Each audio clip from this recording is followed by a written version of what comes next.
Hey guys, welcome back to my channel. I just wanted to jump on here real quick because I was cleaning earlier and I thought about a story because I love story times. So I'm gonna start doing story times. Oh, hello, this is Coco.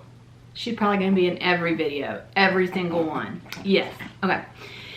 Anyway, so I'm gonna preface this by saying, when I was in my 20s, well, when I was 19 or 20, I went to nursing school in the town I live in. And while I was going through their RN program, I worked in the emergency room. And I got to, you know, I worked there for probably, I don't know, 3 years or whatever.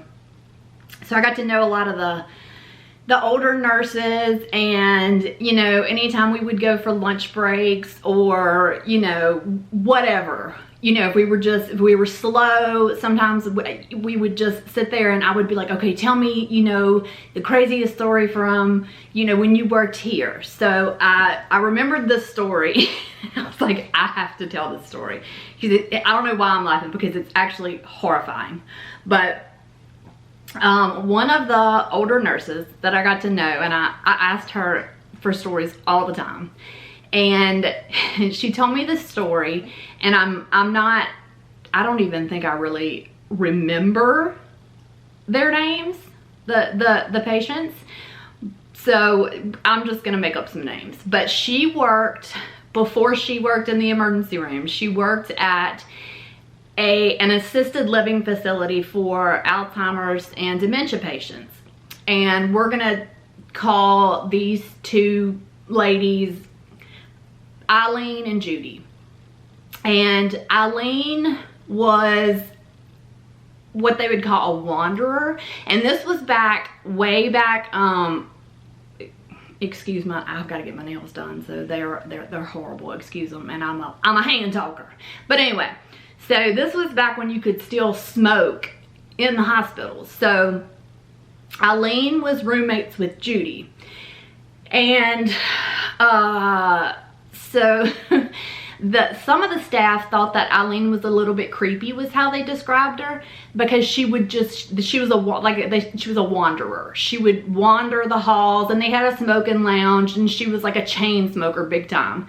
So she would go in there and she would chain smoke, and she would wander the halls and smoke, even though she wasn't supposed to be smoking in the halls or anywhere but the smoking lounge.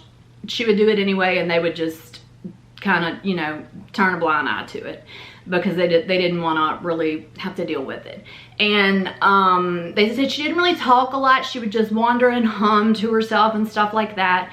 And she would react if spoken to. So if they were like, you know, Eileen, you need to go to your room, you know, it's bedtime or whatever, she would go. And she never got into a disagreement or anything with her roommate, never had a problem with this lady Judy, never. And this lady Judy was a little less functioning, so Eileen she could feed herself, obviously, you know, she could walk around, smoke, all that kind of stuff. And Judy was more, she would just lay in the bed. So one night, well, before this, when the nurse that I knew, I'm not gonna say her name because I don't know if she wants me to, and I wouldn't know how to get in touch with her to ask her. So we're gonna leave her name out of it.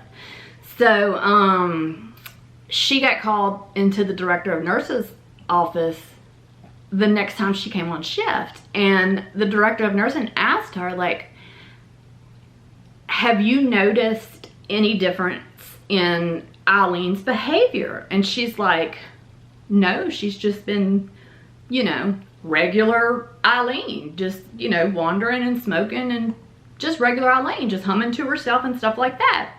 And she was just like, I just thought that was really weird. And then she found out why. Apparently, the night shift, like, I think a couple of days before is when this happened, like a couple of days before she came back on shift. The night shift, saw Eileen wandering down the hall, and it was like 2 or 3 o'clock in the morning, and it looked like she was hiding something, you know. So she was wandering and she was like hiding something, and they're going, you know, Eileen, and she's just like kind of scurrying, you know, trying to get away from them, and she's hiding something, she's hiding.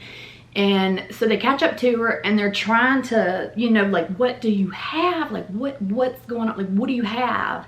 And she's just, you know, not answering them and just trying to, you know, hide what she's got and stuff like that. And all they can tell is that it's stretchy and wet. Stretchy and wet. What? Okay. So, after a little bit of, you know, back and forth and like, what do you have? They finally get it from her. And it is like, I think Eileen been to prison, because this was some lock in the sock bullshit. So, it was a knee-high with, it's not funny. I should not, this is not funny. It's not funny. It's not funny. But when you're in the medical field and you're working in an emergency room, like, you have that dark humor. So, but it's not funny. It's not funny what happened. It was a knee-high, like nylon knee-high stocking with an old school jar of Vaseline in it. And it was bloody. And they were like, holy shit. Where is the blood? Like, oh my goodness. So they searched like the smoking room, and they couldn't find anywhere. They'd searched where she was, you know, coming from. Nothing, couldn't find it. So they finally went into her room, and they found Judy a bloody mess. Judy didn't die, thank God. Thank God. She did not die. They have no idea why Eileen did this, but she got her old school bottle of Vaseline, put it in a knee-high sock, and beat Judy with it for apparently no reason at all. Because Judy didn't talk. They didn't fight. She didn't talk. She just, you know. So they took Judy and, you know, got her medical help. She ended up being fine.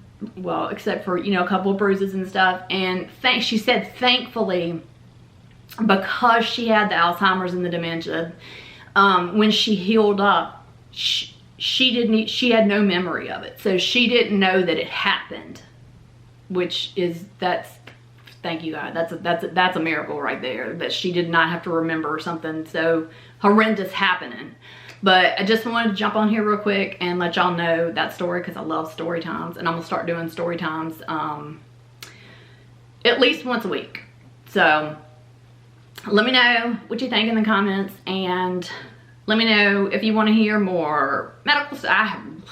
I have got some ER stories, and I'm not gonna show my age, but it's been long enough that if these kids were 2 years old, they 22 by now. So just let me know what kind of story times you want in the comments section. If you like the video, give it a thumbs up. That is the easiest way to help me get exposure, since I'm brand new and all of that. But thanks for listening. If you made it this far, thank you for still being here. Don't forget to subscribe, like, share, comment, all of that good stuff. And I will see y'all in the next video.